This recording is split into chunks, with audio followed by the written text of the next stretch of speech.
Boses ng katotohanang pinagkakatiwalaan. Sa bulwarang pambalitaan, himpilan at sandigan ng bayan. Ito ang NCH3. Kaganapang nakalap sa loob at labas ng bansa. Mga isyong tinututukan. Ito ang Napier Chronicles 3.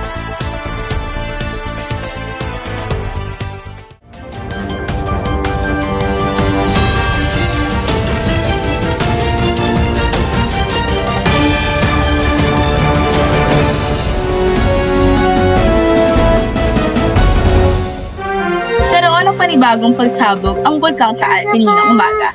Pinakamalakas kumpara sa dalawang naunang minor magmatic eruption nitong Oktubre, ayon po yan sa PBOS.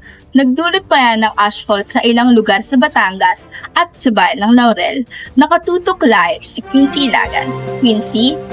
Precious, gaing na ilang residente dito sa barangay Buso-Buso sa bayan ng Laurel, Batangas, ang mabahong amoy at usok galing sa pagsabog ng Bulkan Taal kaninang umaga.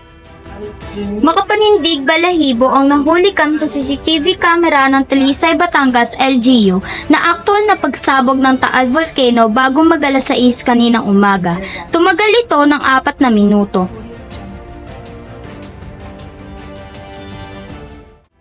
Kinakabahan din po. Siyempre, kaputok po yun eh. Ayon sa PVOX, minor magmatic eruption ang nangyari sa Taal Volcano na pangatlong beses na ngayong taon. Una, noong ika-2 ng Oktubre na sinundan ng ika-5 ng Oktubre, pero pinakamalakas daw ang kaninang umaga na umabot sa 2,800 metro ang usok. Nagiging cause nito, seepage yung lake water natin papunta sa shallow part ng magma. Parang ano lang po, yung mainit na bawali, yung mainit talaga. Yung lalagyan mo lang ng tubig, labog na agad, parang ganon lang. Pero ang ganitong aktibidad ng bulkan ay normal na raw pagkatapos ng major eruption noong 2020. Ayon sa PVOX, maswerte ang mga taga-Talisay dahil hindi sila direktang naapektuhan. Normal naman po at patuloy naman po ang buhay at tuloy po ang pasok ng mga bata. Patuloy po tayong naikipag-ugnayan sa mga kinauukulan at nakaantabay sa sitwasyon upang masiguro ang kaligtasan ng lahat at ng ating mga kabataan. Pero ang tinamaan ng ashfall ang barangay Buso-Buso sa bayan ng Laurel. Napakabigat po sa loob. Opo, naiwanan ng bahay. Pero mas importante po ang buhay po.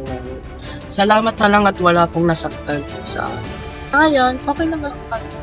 Nag-iingat lang kami at nag-hintay na kami sa Nakakaramdam po kami ng kaunting kaba, pero sabi po ng mga magulang namin, manatiling kalmado lamang at makinig sa mga balita. Pinapayuhan ng PVOX sa mga residente na magsuot ng face mask bilang panlaban sa abo at mabahong amoy mula sa binugang sulfur dioxide ng bulkan. Usually po, ang mga natatamaan yan ay yung mga may respiratory problems tulad ng asthma. Sensitive rin po dyan yung mga matatanda pati yung mga buntis. Precious, nakataas pa rin ang alert level 1 sa Taal at walang nakikitang indikasyon ang PhilBox na kailangan ito itaas sa alert level 2. Wala rin nakikitang senyales ang mga ahensya na mauulit ang major eruption noong ika-2020. Maraming salamat, Quincy Ilagan. Nagpapaghatid ng mga nagbabagang balita. Walang kinikilingan, tanging sa katotohanan lamang. Ito ang Napier Chronicles 3, ang boses ng sambayanan.